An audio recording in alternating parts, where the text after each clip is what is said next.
This fire damaged 3 homes, but I'm told by the fire chief that they were all vacant.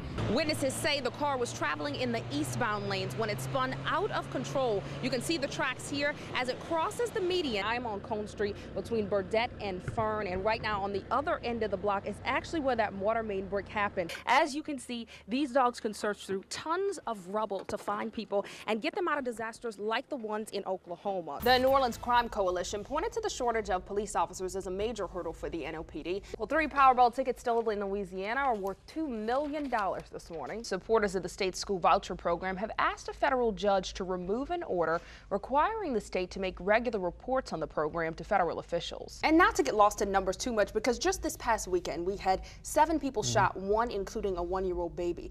Does that kind of diminish the numbers for you? Does that make you say this is frustrating, something needs to be done faster? This fire damaged 3 homes, but I'm told by the fire chief that they were all vacant. Now, I'm still here at St. Anna and Miro, and take a look at the scene at this point. Now, firefighters have been out here since about 5 o'clock this morning. Things just now are finally starting to wrap up. Fire crews are picking up their equipment, but at one point this was a 3-alarm fire. At least 7 or 8 fire trucks were on the scene. As I said, now they are starting to wrap things up.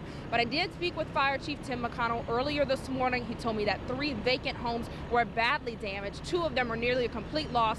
The one you can see here, most of the roof has collapsed. There's a second one that you can't see from where we're standing, but that one is almost completely collapsed, and there is a 3rd home that is badly damaged as well. Again, though, no one was injured in these fires. I'm on Cone Street between Burdett and Fern, and right now on the other end of the block is actually where that water main break happened. We've been watching that car there all morning that unfortunately the owner did not get out in enough time early enough this morning to move it before it got flooded. But you know, I just spoke with him a few minutes ago, and talk about a good attitude. He says that's why people have insurance. He was actually cracking jokes with us earlier this morning. Now, I did speak with Sewage and Water Board officials. They say it's not so much of a laughing matter. They say it is a 16-inch water main break there right now. They told me they are still working to close the valve, and that's the reason this water has not gone down yet, Sally. But Sewage and Water Board officials do tell me that they're not expecting the water to rise. As of right now, though, people in this area still have low to no water pressure, though they tell me they are expecting to restore water pressure by the end of the day. So at this point, the major concern is still waking neighbors up and telling them that they need to move their cars down the street or to an area that's higher elevated, because we have seen a lot of flooded cars this morning. Reporting live from the Carrollton area, Sheba Turk, Eyewitness News. A group of Florida 5th graders were looking forward to visiting the aquarium and spending the day in the French Quarter. Instead, they ended up in the marsh out in New Orleans East. I waited around there to the door and got them out, opened up our escape hatches so they could get air, opened up the back window.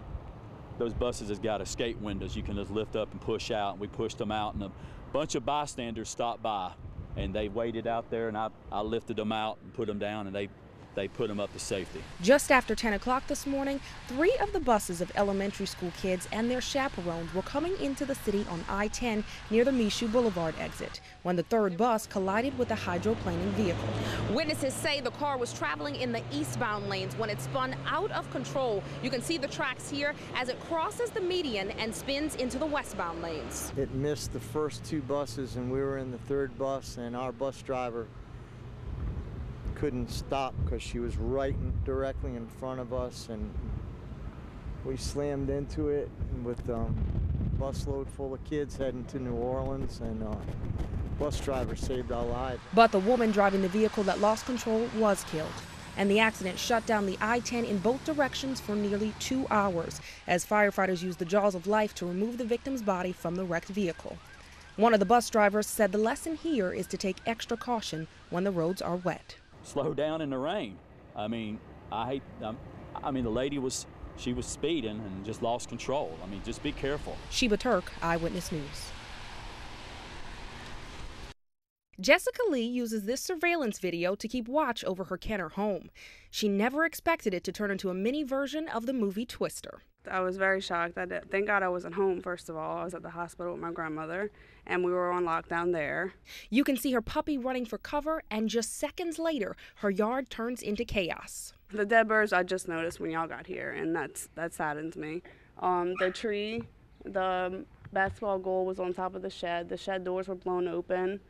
The The kennel over there has mild damage, and that's about all. This is one of the surveillance cameras that caught all of the action. It goes out at around 11:46. That's when many people in the area lost power. And at noon today, 575 people in Jefferson Parish were still without electricity.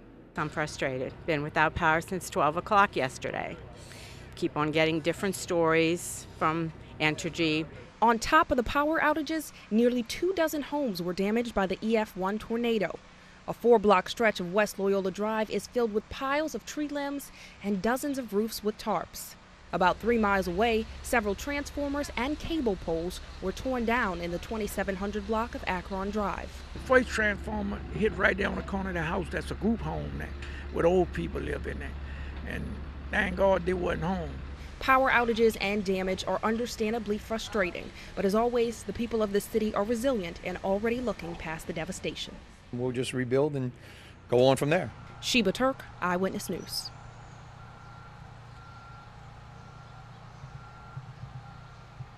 I can only imagine what it's like on the scene with you guys, and I'm sure you got to know each other very well doing this, right? Yeah. Very well. Okay, we're going to test That's how right. well. That's right, boo. I took We some know each questions. other. We know each other. Yeah. We know From each a other. couples quiz. Do you really know each other? Oh, okay. Hey. One of the ones that really stands out for me, though, was back, I think, in 2010 when New York Times did the article on kind of what they were calling sissy bounce. Yes. How do you feel about that?